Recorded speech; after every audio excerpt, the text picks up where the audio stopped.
আসসালামু আলাইকুম সুপ্রিয় শিক্ষার্থীরা, আমাদের হোয়াইল নিয়ে একটা কনফিউশন হয়।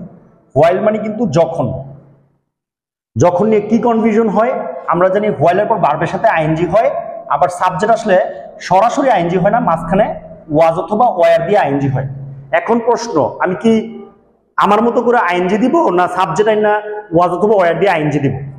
আচ্ছা, এটা লক্ষ্য করি যে একটা বাক্য যে আই স অ্যান অ্যাক্সিডেন্ট, আমি একটা দুর্ঘটনা দেখেছিলাম। হোয়াইল যখন কি করতেছিলাম, রাস্তা পার হইতেছিলাম, ক্রসিং দ্য রোড।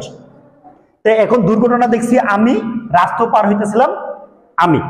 কিন্তু এই বাক্যটা খেয়াল করি, হি কেম টু মাই হাউস, সে আমার বাড়িতে এসেছিল হোয়াইল যখন।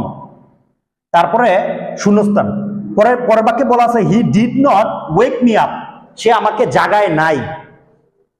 হ্যাঁ, তো এখন সে আসছে আমার বাড়িতে আর সে আইসা আমাকে জাগায় নাই, দ্যাট মিনস ওই মুহূর্তে আমি কি করতেছিলাম, আমি ঘুমাইতেছিলাম। সাবজেক্ট কিন্তু আই, আর আই থাকলে আমরা জানি ওয়াজ অথবা ওয়ার হবে সাবজেক্ট অনুসারে। তা আই এর সাথে কি হয়, ওয়াজ স্লিপিং, যখন আমি ঘুমাইতেছিলাম।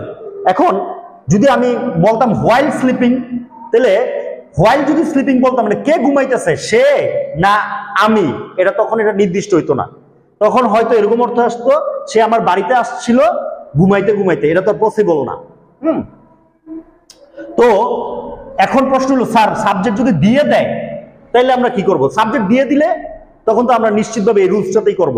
আর যদি সাবজেক্ট না দিয়ে দেয় তখন আমার বুঝতে হবে যে উপরের বাক্যটা খেয়াল করি, উপরের বাক্যে আমি রাস্তা পার হইতেছিলাম, আমি দুর্ঘটনা দেখতেছিলাম। হ্যাঁ, তাহলে while crossing the road I saw an accident, আমি একটা দুর্ঘটনা দেখেছিলাম। আর এই বাক্যে হ্যাঁ, সে আমার বাড়িতে এসেছিল যখন আমি ঘুমাইতেছিলাম, হোয়াইল আই ওয়াজ স্লিপিং। তো এই ছিল হোয়াইল সম্পর্কিত কনফিউশন নিয়ে আলোচনা। সবার জন্য শুভকামনা। Thanks for watching.